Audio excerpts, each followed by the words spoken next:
Kemudian apa yang menyebabkan orang menjadi hikikomori? Ada banyak teori yang para peneliti ajukan. Beragam faktor bisa saling berkaitan sehingga menelusuri penyebab orang menjadi hikikomori itu menjadi urusan yang rumit. Yang pertama adalah faktor trauma. Peneliti Honjo dan kawan-kawan menemukan bahwa di antara hikikomori ada yang memiliki pengalaman trauma masa kecil. Contoh mengemuka adalah pengalaman ketika mereka bersekolah. Jadi di Jepang, perundungan adalah masalah sosial yang mengemuka.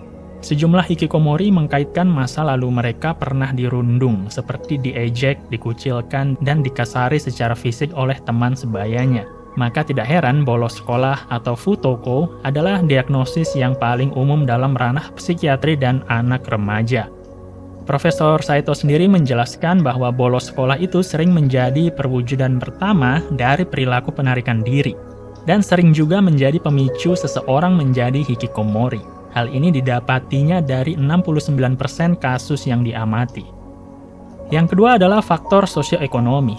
Ada peneliti sosiolog Furlong yang menambahkan faktor berupa kelabilan ekonomi dan perubahan fundamental dalam pasar kerja menjadi kontributor penting kemunculan fenomena hikikomori. Di era 90-an, stagnansi ekonomi, resesi, dan globalisasi menyebabkan perubahan struktur sosial Jepang, di mana perusahaan-perusahaan saat itu fokus mengurangi labor cost dan berhenti menerima lamaran. Sistem senioritas Jepang menjamin pekerja senior lebih diutamakan. Ini menyebabkan meningkatnya persaingan antara pencari kerja muda di dalam lapangan pekerjaan yang sudah semakin sempit. Saat itu, mengamankan pekerjaan dengan gaji rata-rata semakin sulit. Bagi mereka yang gagal mendapat pekerjaan stabil, dirinya menjadi tertekan. Bentuk marginalisasi kultural yang ada menyebabkan sejumlah pemuda melenceng dari norma biasa, yaitu mulai menarik diri dari masyarakat. Dengan menarik diri, mereka bisa menghindari rasa malu dan rasa kecewa dari orang-orang di sekitar mereka. Yang ketiga, faktor psikososial. Peneliti menyebut bahwa hubungan yang tidak baik dengan keluarga dan teman-teman dapat berujung pada penutupan diri. Pada level keluarga, terutama di kalangan menengah dan atas, ekspektasi akademis yang tinggi, orang tua yang overprotective, dan kurangnya sokongan fisik dan psikologis dari anggota keluarga lain dapat mendukung timbulnya hikikomori. Dalam beberapa kasus, trauma karena pernah dikasari orang tua yang abusif menjadi penyebab seorang menjadi hikikomori. Dalam konteks di sekolah, faktor-faktor seperti perundungan, kesulitan akademik, dan disiplin yang berlebihan oleh guru menjadi faktor yang juga dikaitkan dengan timbulnya hikikomori. Yang keempat, ada faktor gangguan mental bawaan. Ini juga bisa berkontribusi, namun belum tentu menjadi penyebab hikikomori. Karena penelitian menunjukkan setengah dari orang-orang yang pernah menjadi hikikomori itu tidak mengalami masalah mental bawaan apapun. Sedangkan setengah dari mereka yang pernah mengalami masalah mental bawaan hanya mengalami gangguan mood. Oleh karena itu, hikikomori tidak sama dengan perbuatan menarik diri biasanya. Karena perbuatan menarik diri bisa jadi adalah gejala dari penyakit mental lain seperti skizofrenia, gangguan depresi, dan sebagainya. Ada studi yang menunjukkan bahwa individu dengan depresi, kecemasan, skizofrenia, OCD, gangguan kepribadian menghindar, autisme, cenderung menjadi reklusif untuk melindungi diri dari dijudge orang. Masuk akal jika orang yang punya masalah mental bawaan ini lebih rentan terhadap perilaku hikikomori.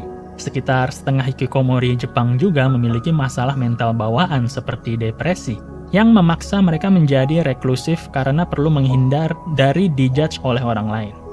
Lalu kenapa hikikomori bisa tumbuh subur dalam masyarakat Jepang?